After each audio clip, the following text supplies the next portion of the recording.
और कौमी cricket team के कप्तान बाबर आजम ने एक और संगे मील उबूर कर लिया। उन्होंने भारतीय कप्तान विराट कोहली से कम मैचेस में 2000 T20 रन्स बनाने का रिकॉर्ड छीन लिया। उन्होंने करियर की 52वीं इनिंग्स में 2000 रन्स मुकम्मल किए। और इस सीरीज की कामयाबी के हवाले से बात करेंगे। क्रिकेट एक्सपर्ट फवाद मुस्तफ़ा हमारे साथ मौजूद हैं। फवाद, बहुत शुक्रिया आपके वक्त का। जिस तरह से शाहीनों ने ये सीरीज जीती है, क्या कमेंट करेंगे आप परफॉर्मेंस पर? देखिए, सीरीज मेरा तो सिर्फ कहना ये है कि अब हमें सोचना चाहिए जब भी हम सीरीज आगे टीम से खेलने जा रहे हैं कि किन टीमों के साथ हमने खेलना है। दूसरा ये है कि अगर इतने नीचे रेटिंग की टीम्स के अगेंस्ट खेलना है तो फिर हमने अपनी बी साइड को खिलाना है ताकि हम जरूर उससे कुछ हासिल करें।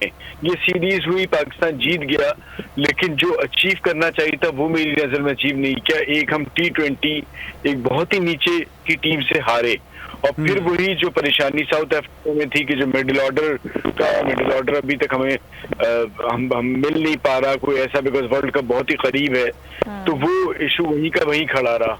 और ठीक, अब फवाद साहब, एक और बात भी आपसे करना चाहूंगा। बाबर आजम की कैप्टनसी जो है उसको आप कैसे देखते हैं? चलें लो ग्रेड टीम ही सही, लेकिन बतौर कैप्टन तो इंप्रूव कर रहे हैं और 2000 रन्स भी मुकम्मल कर लिए हैं बाबर आजम ने। इस पे क्या कमेंट करेंगे?